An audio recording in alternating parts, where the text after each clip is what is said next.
Iglesia Cristiana La Familia presenta un mensaje a la luz de la palabra, con el pastor Bernardo Ríos. A continuación.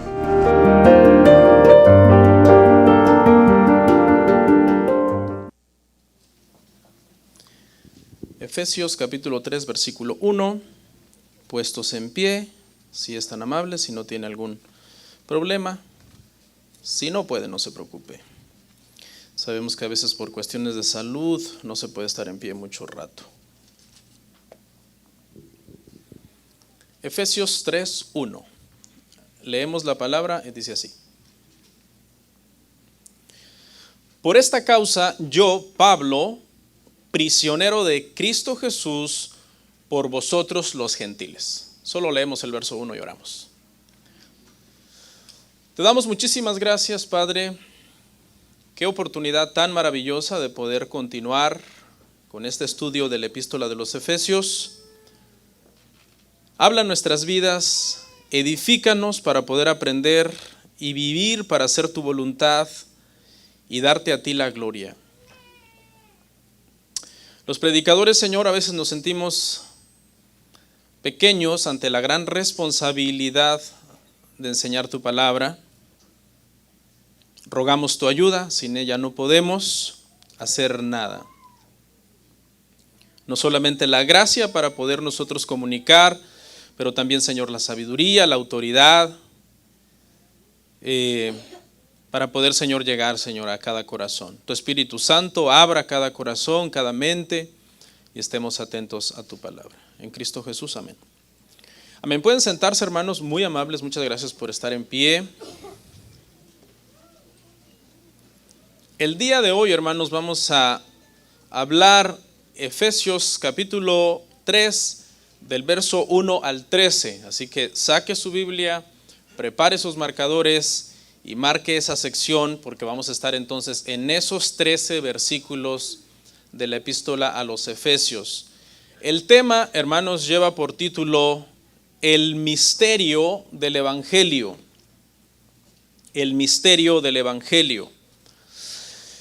Se dice, hermanos, los eruditos dicen que esta es una oración que Pablo inició en el versículo 1, y mientras estaba empezando la oración en el versículo 1, y Pablo llega al nombre de Cristo Jesús, en el verso que dice: por esta causa yo, Pablo, prisionero de Cristo, justo en ese momento el apóstol entonces vuelve a meditar en el amor de Cristo, en el amor que Cristo le tuvo para salvarlo, y entonces inserta un paréntesis.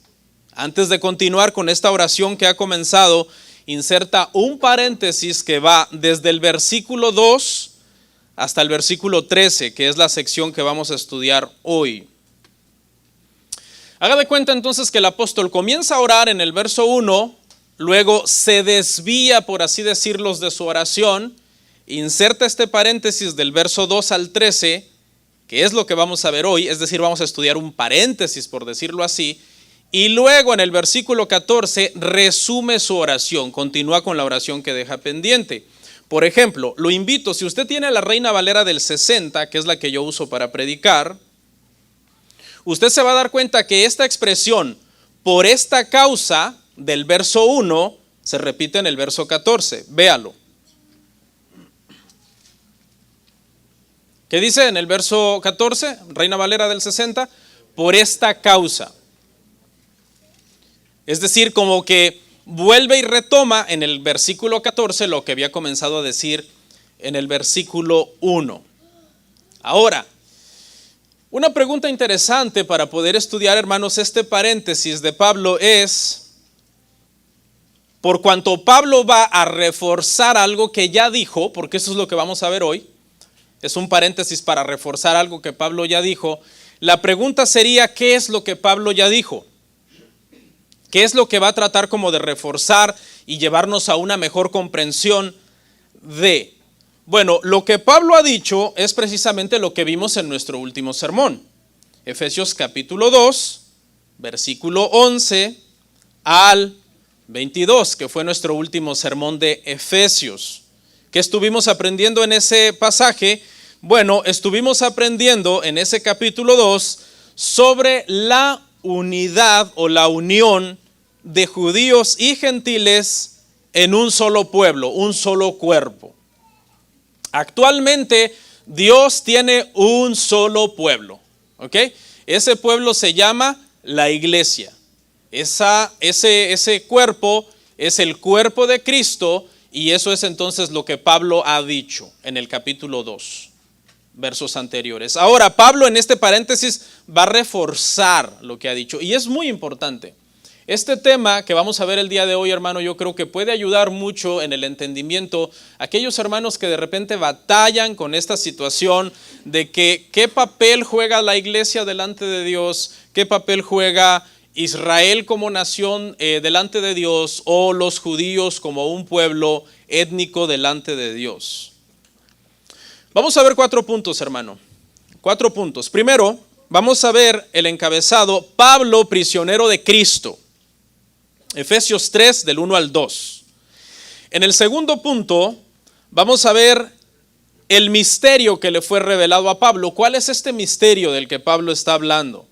En el número 3, el ministro debe predicar este evangelio, es decir, este evangelio de este misterio. Y por último, en el punto 4, el propósito del misterio del evangelio. El propósito del misterio del evangelio. Vamos a ver el punto 1, hermanos. Pablo, prisionero de Cristo. Leamos verso 1 y 2.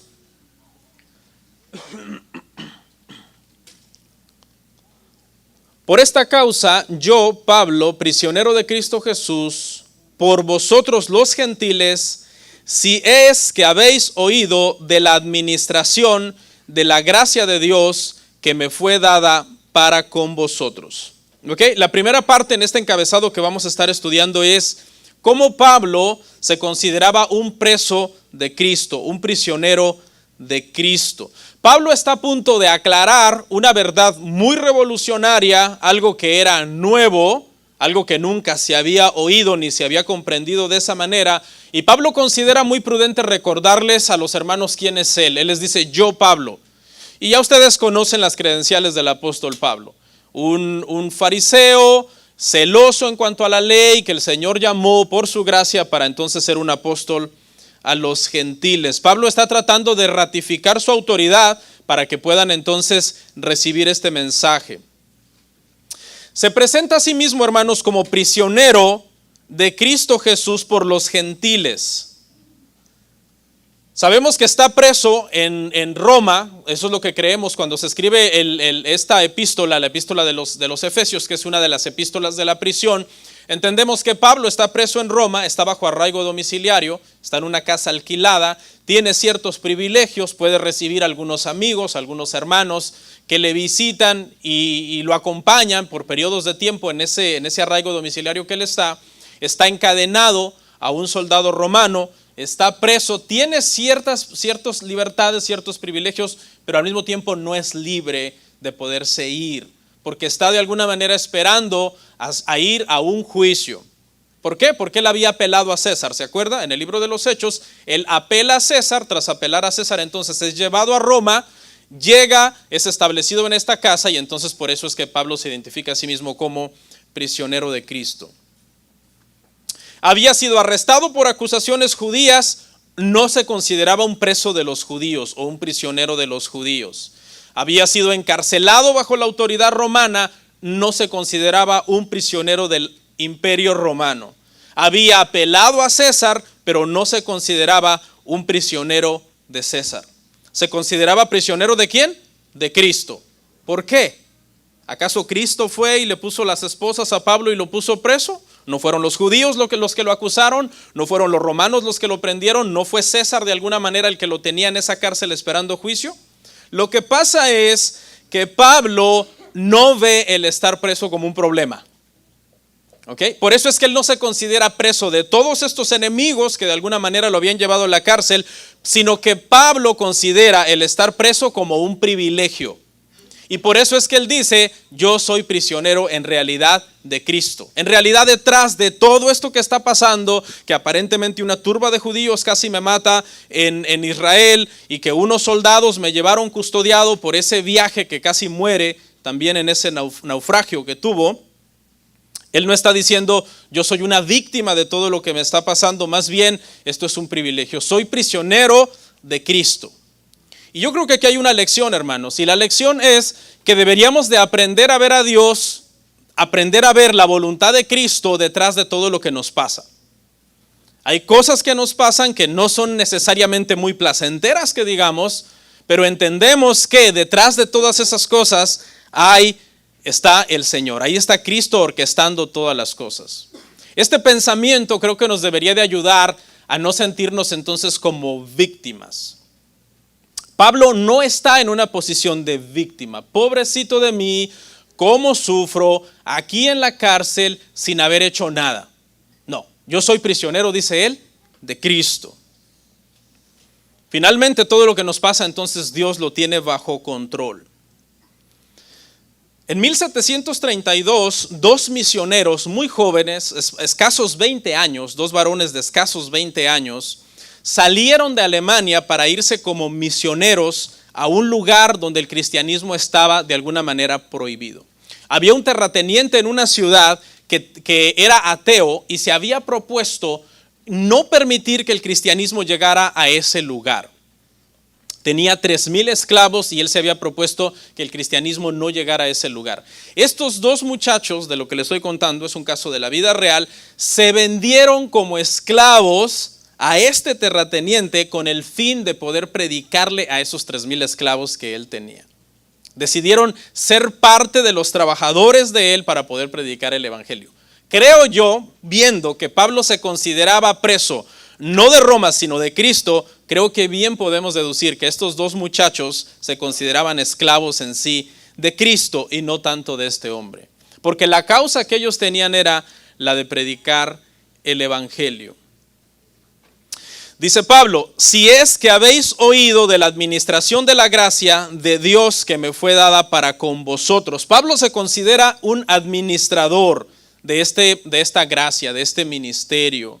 Un administrador, hermano, es alguien que se dedica a cuidar una casa, a cuidar un negocio, a cuidar quizás la contabilidad, la contratación de empleados, la contratación de labores, de materiales, etcétera, para poder llevar a cabo una tarea. Pero es el encargado, no es el dueño. Y Pablo está diciendo entonces, hermano, que él detrás de todo este proyecto de ser enviado como apóstol a los gentiles y de ir a predicar el evangelio a diferentes partes, es simple y sencillamente un encargado. Es un encargado. No es el gran apóstol Pablo al cual hay que rendirle pleitesía porque es el ungido, el único, el más sabio, el mejor, el favorito de Dios. No. Él dice, todo esto lo tengo por gracia. Mire lo que dice en 1 de Timoteo capítulo 1 versículo 12 al 13 acerca de su llamado. Doy gracias al que me fortaleció, a Cristo Jesús nuestro Señor, porque me tuvo por fiel poniéndome en el ministerio, habiendo yo sido antes blasfemo, perseguidor e injuriador. Lo que Pablo está diciendo es, yo no merecía este gran privilegio. Por eso dice, he sido puesto como administrador de este misterio por pura gracia, porque si el Señor me hubiera calificado por quien yo era, seguramente hubiera estado descalificado. Y yo creo, hermanos, que muchos de nosotros que somos ministros, que nos dedicamos a predicar el evangelio y que sabemos bien lo malos que somos, decimos, definitivamente esto es algo de pura gracia que el Señor me ha permitido. Dice Pablo ahí en 1 de Timoteo 1, 12, 13, yo le doy gracias a Él, porque Él es el que me fortaleció. Él es el que me tuvo por fiel, poniéndome en el ministerio. Y viene y describe entonces todo lo que había sido antes. Y nosotros lo sabemos, como perseguía a la iglesia tratando de matar incluso a los cristianos. Amén. Somos siervos de Cristo, no señores de la iglesia. Eso Pablo lo tenía bien claro. Muchas veces, hermano, hay ministros que tú los ves y caminan como si fueran los señores de la iglesia. No, hermano, somos sirvientes de Cristo, encargados de su obra. Y podemos ver entonces aquí en este punto, ya para pasar al 2, hermano, cómo Pablo descansa en la cárcel sabiendo que Cristo está bajo control, que no es prisionero en sí de Roma, que es prisionero de Cristo, y dice, y todo esto es más, lo tengo por pura gracia. Es que no tengo por qué estarle reclamando a Cristo que por qué estoy preso, más bien estoy en deuda con Cristo. Punto número 2. El misterio que le fue revelado a Pablo. El misterio que le fue revelado a Pablo. Efesios capítulo 3, verso 3 al 6. Tenga su Biblia abierta en las piernas, hermano, como se los he dicho muchas veces. Esta es la forma de recibir el sermón. Número 1, despierto. Número 1, despiértese. Número 1.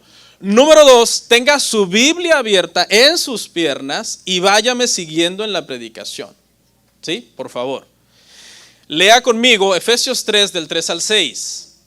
Que por revelación me fue declarado el misterio, como antes lo he escrito brevemente, leyendo lo cual podéis entender cuál sea mi conocimiento en el misterio de Cristo. Misterio que en otras generaciones no se dio a conocer a los hijos de los hombres, como ahora es revelado a sus santos apóstoles y profetas por el Espíritu. Que los gentiles son coherederos y miembros del mismo cuerpo y copartícipes de la promesa en Cristo Jesús por medio del Evangelio. Aquí es donde Pablo entonces habla de este misterio, el misterio del Evangelio del que estamos hablando el día de hoy. Y básicamente lo que Pablo dice es que por revelación, es decir, Dios le mostró a él directamente un misterio acerca de cómo sería o de cómo ha sido realmente desde la eternidad, porque más adelante lo aclara, la salvación para los gentiles. Dice, yo les he escrito brevemente acerca de esto, ¿verdad? Lo que ya he dicho anteriormente, pero ahora entonces él va a ahondar en este misterio. Pablo tuvo un entendimiento muy profundo del Evangelio, hermanos, muy profundo. De hecho, usted sabe, ¿cuál es el libro teológicamente más profundo del Nuevo Testamento? Romanos. No son en sí los evangelios, ¿verdad? Los evangelios son los evangelios, obviamente. Nadie va a sustituir los evangelios. Pero el libro teológicamente más profundo del Nuevo Testamento es Romanos. ¿Cómo se le conoce a Romanos en el argot teológico? El evangelio de Pablo. Porque Pablo recibió una revelación especial del evangelio que él predicaba. No que sea diferente del evangelio del resto de los apóstoles, pero fue una revelación directa de parte de Jesucristo. Por eso él tuvo esta revelación especial de la salvación de los gentiles. Mire lo que dijo en Gálatas capítulo 1, verso 11 al 12 con respecto a este tema. Mas os hago saber, hermanos, que el evangelio anunciado por mí no es según hombre, pues yo no lo recibí, yo ni lo recibí ni lo aprendí de hombre alguno, sino por revelación de Jesucristo. ¿Y qué está queriendo decir acá el apóstol Pablo? El apóstol Pablo está diciendo que esto no se lo enseñó Pedro, que esto no se lo enseñó Juan, que esto no se lo enseñó Santiago, que esto se lo dio directamente Jesucristo a él. Una revelación especial. Una de las cosas que mejor podemos hacer los cristianos y que nos conviene hacer, hermanos, es estudiar los evangelios, estudiar el evangelio. ¿Okay? Es algo que la iglesia debe retomar, las familias deben retomar, hermanos, sus devocionales familiares y estudiar los evangelios, estudiar las escrituras. Todas las familias deberían de tener sus devocionales de lectura bíblica. ¿Ok? Con sus hijos, sentarse en la mesa, abrir la Biblia y comenzar a leer las escrituras. Porque para eso Dios dio esta revelación.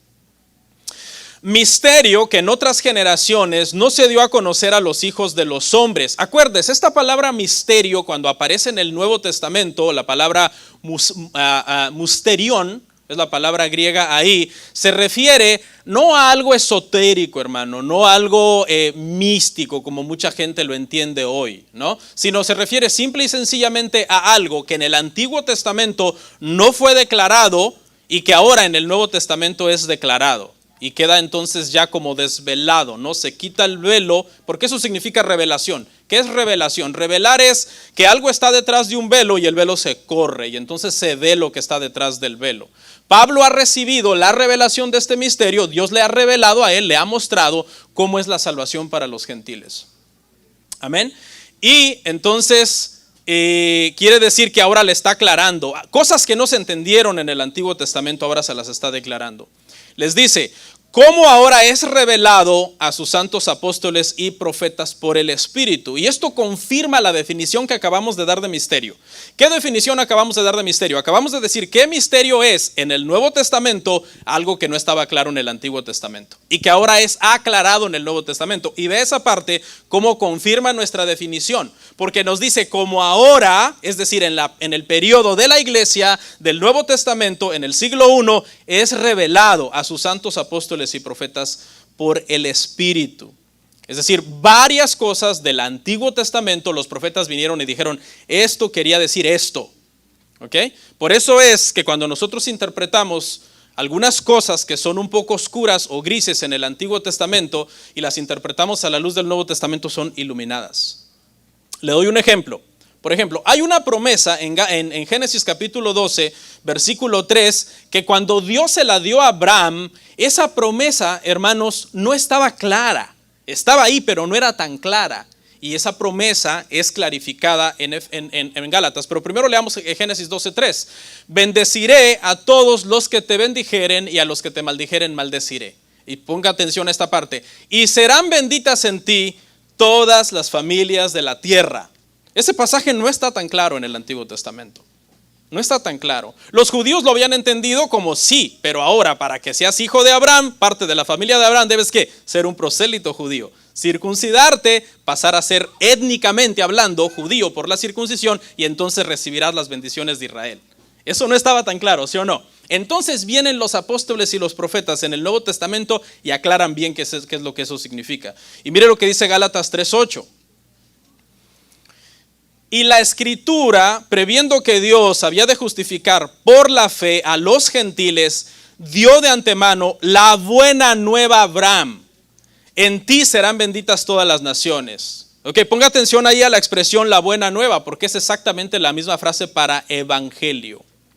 Ok, evangelio. Quiere decir que ya desde Abraham el Señor le había hablado del evangelio a Abraham. ¿Y quiénes iban a ser benditos en Abraham?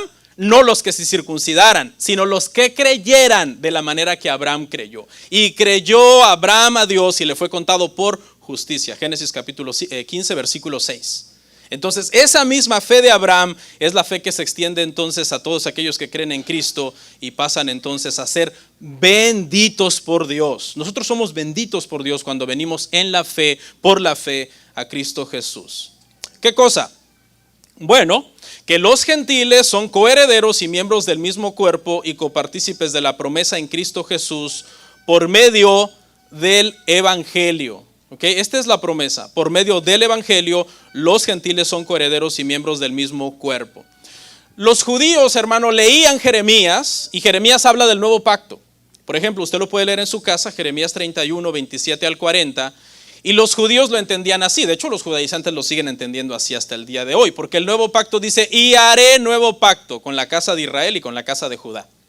¿Y dónde están ahí los gentiles? De hecho, muchos judaizantes el día de hoy te sacan este pasaje y te dicen, tú no entras a menos que te circuncides y de alguna manera judaices. ¿Okay? Y lo que no se entendía de este pasaje era, hermano, que aunque el pacto se estaba haciendo con ellos, no era exclusivamente para ellos. Eso lo aclara, hermanos, el Nuevo Testamento. Porque el Nuevo Testamento nos dice ahí que son los gentiles que creen en Cristo los que son coherederos y miembros del mismo cuerpo. Esta declaración a nosotros nos resulta un tanto indiferente. ¿Y qué tiene de tanta importancia que los gentiles sean coherederos, miembros del mismo cuerpo con los judíos? A nosotros hoy no nos resulta tan difícil esta verdad o este misterio. Pero en el momento en que esto Pablo lo estaba diciendo era inaudito, era algo insólito. Era algo que no se había entendido así.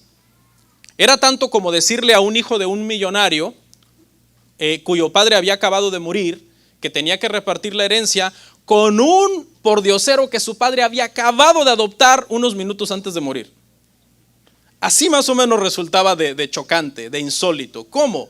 Ahora resulta que ellos también son nuestros hermanos. Nosotros no lo hemos entendido así, de esa manera. La unificación, hermano, de judíos y gentiles para formar un solo cuerpo en la iglesia era algo no solo desconocido en épocas anteriores, sino insólito ahora y difícil de creer. Y esto es lo que aclaran entonces los apóstoles y profetas en el Nuevo Testamento. Vea lo que dice Gálatas 3:29.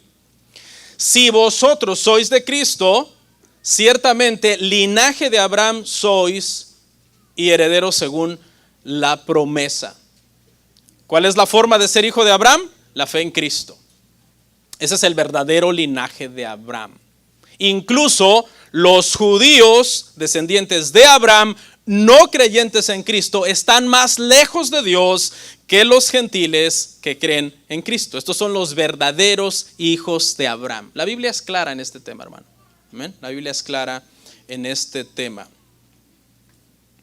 Un ejemplo clásico que yo cito cuando llego a este punto para que la gente pueda entender esta situación, hermanos, es el clásico ejemplo de Acán y Rahab. ¿Se acuerda? De Acán y Rahab. Esta historia usted la va a encontrar en el libro de Josué, en el pasaje de la conquista, y cuando hacemos unos contrastes entre ellos, una mujer gentil y un hombre judío de la tribu más de príncipes de la tribu de Judá, uno se queda sorprendido. Cómo este misterio no se entendía bien, pero ya habían esbozos de que los verdaderos hijos de Dios, aún en el Antiguo Testamento, eran aquellos los de la fe, no los de la carne, no los de la circuncisión en la carne, sino los de la fe. Mire, veamos un contraste así rapidito entre Acán y Rahab la prostituta. Ella era cananea pagana, él un israelita del pueblo escogido de Dios. Ella era una prostituta de mala reputación, él de la respetable tribu de Judá. Ella solo había oído hablar de Dios, no había presenciado ni un milagro, solamente había oído lo que Dios estaba haciendo en el Éxodo. Él había visto los milagros con sus propios ojos. Ella temía a Dios desde lejos y solo por el oír temía a Dios desde lejos. Él no temía a Dios. Lo podemos ver por su desobediencia rampante de tomar del anatema que Dios les dijo no tomes. No tenía temor. Ella y su familia se salvaron en la invasión por su fe. Él y su familia perecieron en la invasión. ¿Se acuerda qué les hicieron? Cuando encontraron el dinero que había escondido debajo de su tienda, dice que a él y a toda su familia, ¿los qué? Los apedrearon. Ella se convirtió en parte del pueblo de Dios al punto que tú la encuentras a esta mujer en las genealogías de Jesucristo y él se convirtió en un hombre maldito por Dios y murió.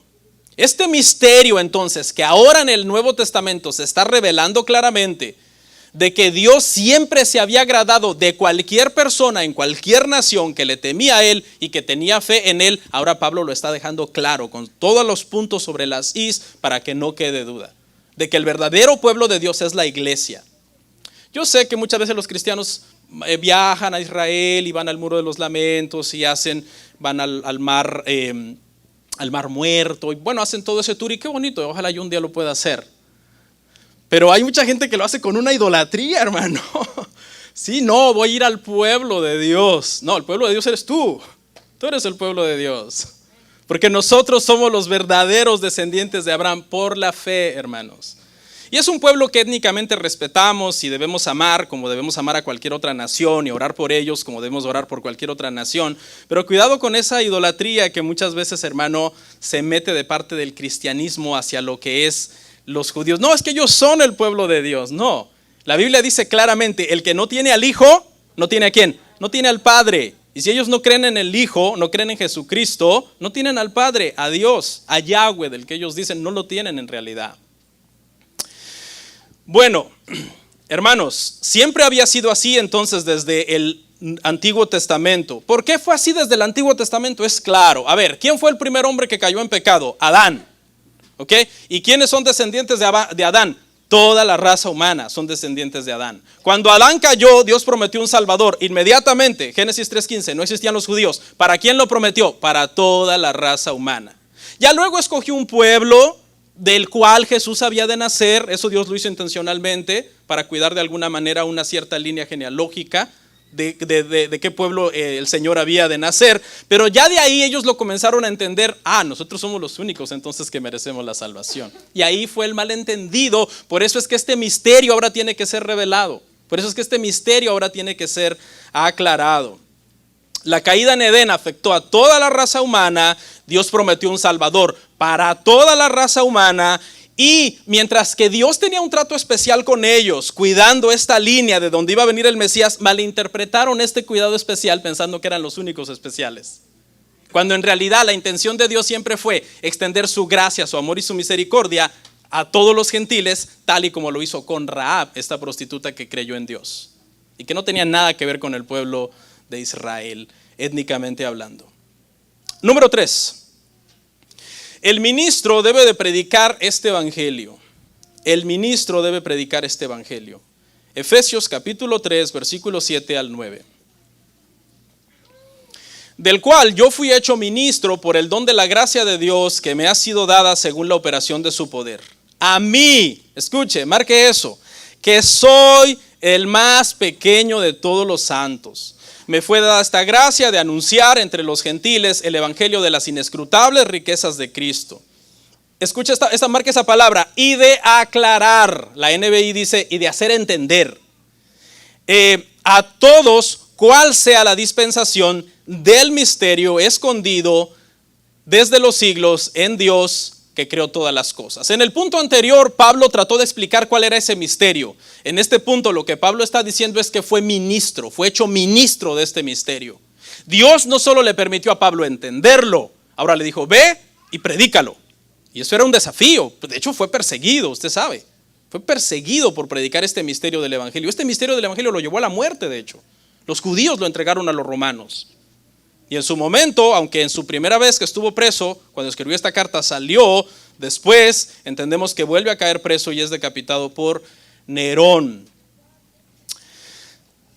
En esta parte, entonces, lo que vamos a ver brevemente, hermanos, es este privilegio que Pablo tiene ahora de ser ministro, de ser el encargado de predicar este misterio. Dice, del cual yo fui hecho ministro por el don de la gracia de Dios que me ha sido dada según la operación de su poder. Dios le reveló el misterio por pura gracia, pero ahora también lo llamó a predicar este misterio por pura gracia. La palabra ministro es la palabra diáconos y simple y sencillamente significa servidor.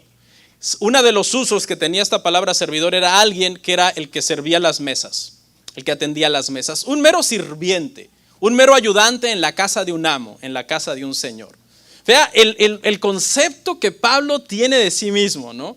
Un concepto de humildad, un concepto de sencillez. Todo lo ha recibido por gracia, el entendimiento que tiene del evangelio es por pura gracia, el haber sido comisionado a llevar este mensaje es por pura gracia.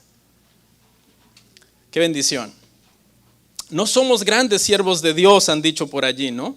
Somos siervos pequeños de un Dios grande, ¿o no? Cuando usted ve a un ministro, hermano, jactarse que mi llamado, que mi ministerio, que nuestra iglesia, que somos grandes, que tenemos esto, que tenemos lo otro, como decía un comercial allá en mi país, váyase de ahí y cuénteselo a quien más confianza le tenga. Es que es verdad, hermano, no podemos caer en eso. Mire lo que Pablo dice de sí mismo en humildad. A mí, que soy menos que el más pequeño que todos los santos, me fue dada esta gracia de anunciar entre los gentiles el evangelio de las inescrutables riquezas de Cristo. Esto no era falsa humildad, ¿verdad, hermano? Sabemos que humanamente hablando Pablo era superior a muchos hombres, ¿o no? Claro que sí, era un hombre preparado. Sabemos que humanamente hablando, si los comparáramos humanamente hablando, era superior que Timoteo, era superior que Tito, era superior que muchos de sus colaboradores en el ministerio, humanamente hablando. Pero Pablo no está diciendo con una falsa humildad, yo soy inferior que ellos, como diciendo, no, para que ellos me exalten. No, él está siendo sincero, porque él recuerda el pasado que tiene, de dónde el Señor lo sacó, de cómo él era un enemigo del cristianismo y trató de destruir la iglesia. No se enorgullecía de todo lo que tenía, sino que se humillaba. En humildad reconocía que todo era por la gracia del Señor. Irónico, ¿no? Un verdadero apóstol, teniendo verdaderas revelaciones, como entender este misterio del evangelio, o revelaciones como las de ir al cielo, ser llevado al cielo por Dios, no se jacta de sí mismo ni de sus revelaciones. El que se gloría, dijo él mismo, gloríese en el Señor. Su gloria para él era Cristo. A Cristo daba siempre toda la gloria. Lo ponemos en contraste con muchos el día de hoy. Para empezar, falsos apóstoles. no verdaderos como Pablo. En segundo lugar, falsas revelaciones, no revelaciones verdaderas como las de Pablo. Y se jactan de un montón de cosas, hermano. Pablo habló más de sus estancias en la cárcel que de su estancia en el cielo, cuando fue llevado por el Señor. Dijo, fuera del cuerpo, en el cuerpo, no lo sé. Yo conozco a un hombre, y se estaba refiriendo a sí mismo. Pablo no hizo de esa experiencia su mensaje todo donde iba y decía, hermanos, bueno, el día de hoy el sermón va a ser cómo el Señor me llevó al cielo. No, él llegaba a todo lugar, a toda plataforma y decía, yo les voy a predicar a Cristo y a este crucificado, porque ese era el misterio que Dios le encomendó. ¿Y sabe qué le generaba ese mensaje? Persecución, muerte. No le generaba aplausos. Pablo fue muy famoso, eso es una realidad. Fue muy famoso. De hecho, decían, este hombre trastorna al imperio romano. ¿Se imagina? Se comenzó a oír de Pablo por todo el imperio romano. Pero Pablo no estaba buscando la fama. La fama vino como resultado de él ser fiel al mensaje del evangelio. Y no crea que era un mensaje que le generaba aplausos. Era un mensaje que le generó persecución.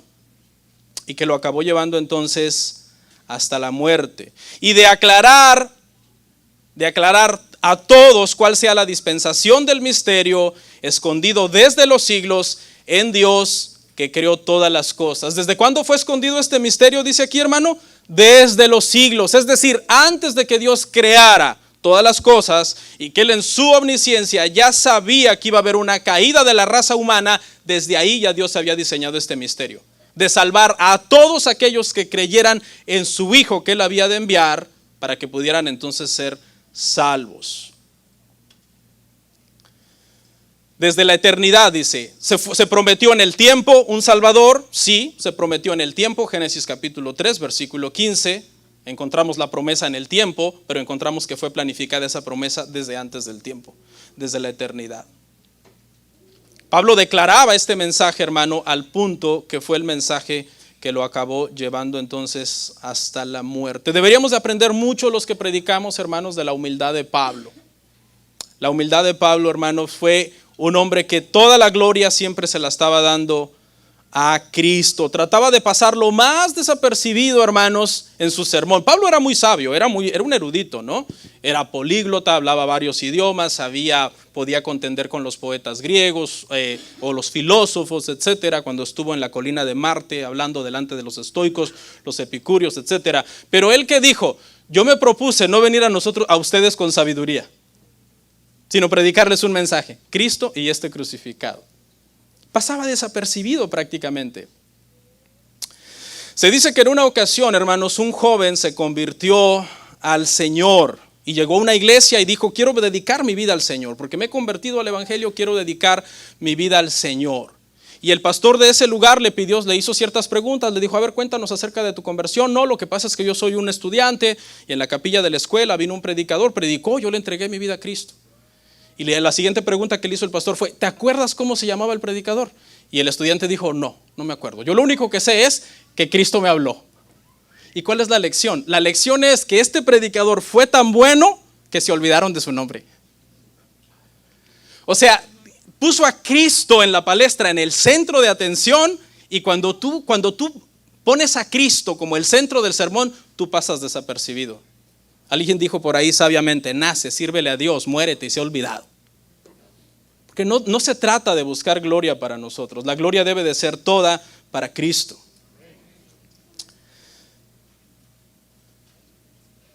Entonces, cuando prediquemos, hay que ser nosotros mismos, porque no es bueno tratar de ser alguien más en el púlpito, pero no hay que predicarnos a nosotros mismos. Hay que predicar a Cristo y a este crucificado. Último punto de hoy, punto 4, hermanos. El propósito del misterio del evangelio. Efesios 3, 10 al 13.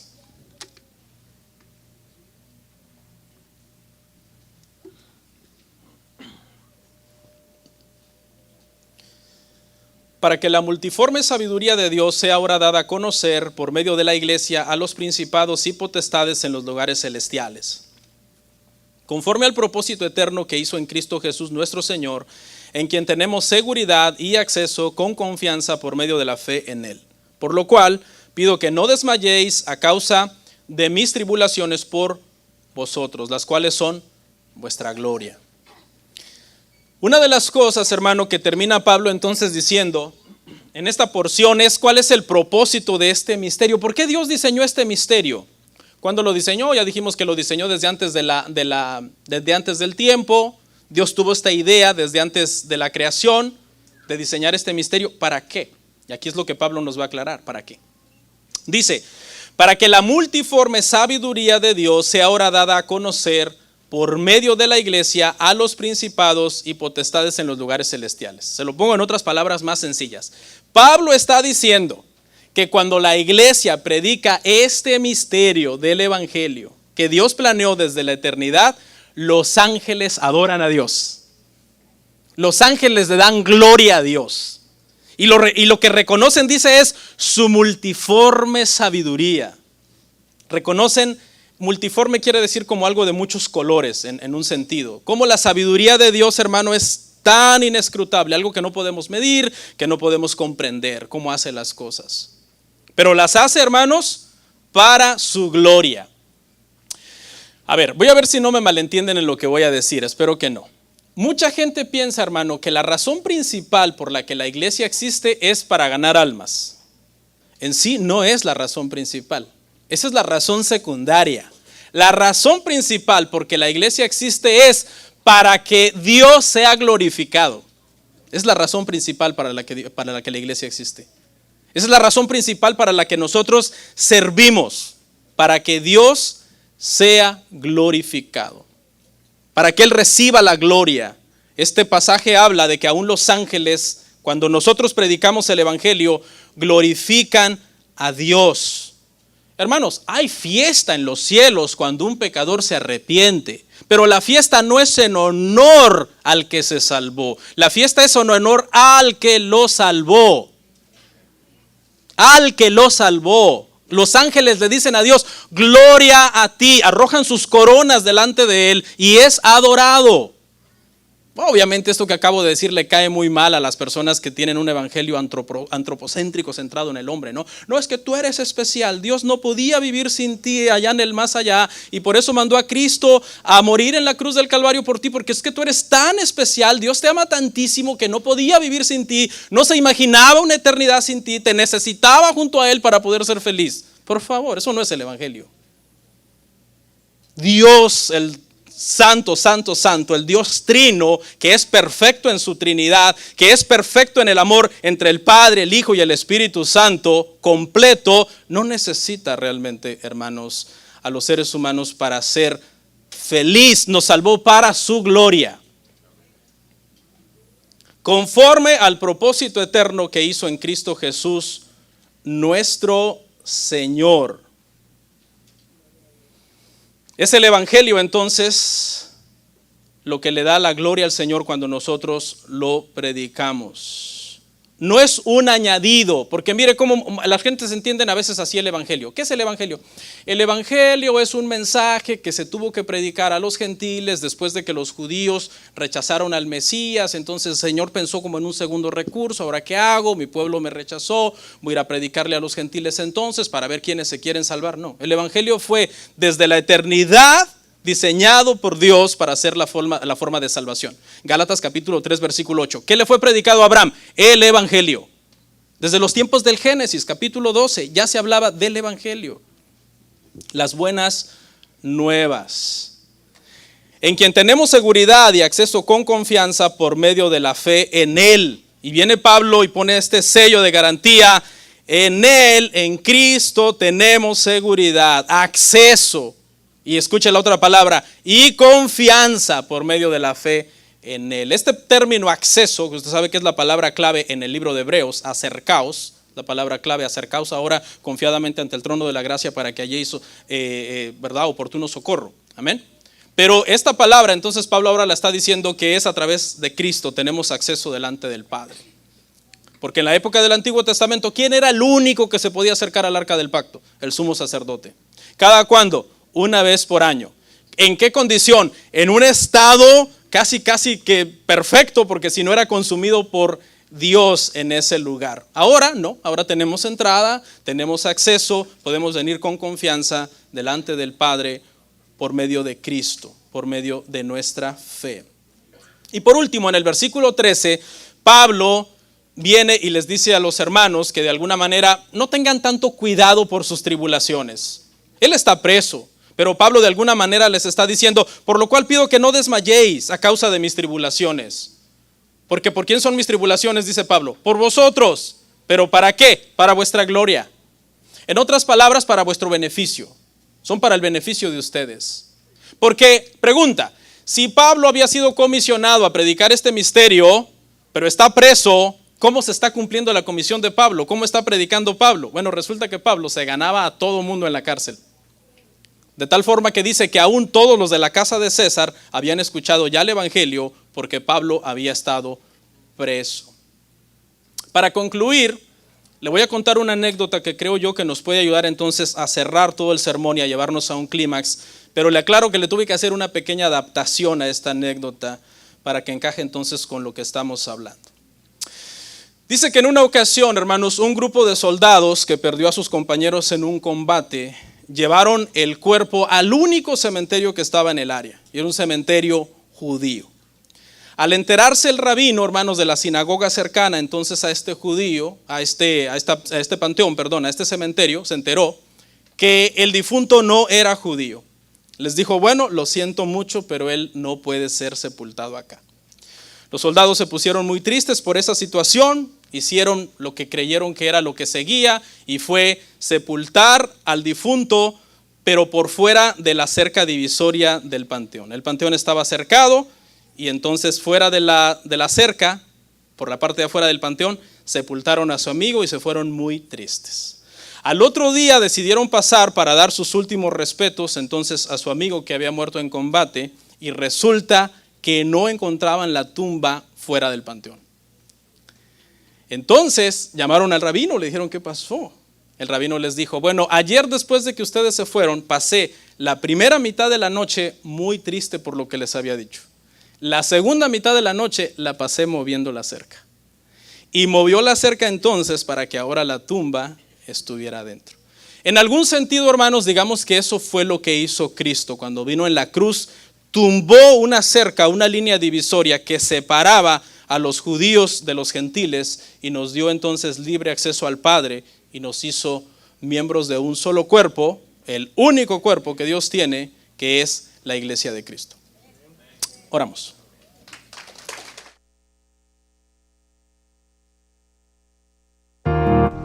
Comparte, suscríbete, dale like. Gracias por tu sintonía. Hasta la próxima. Bendiciones.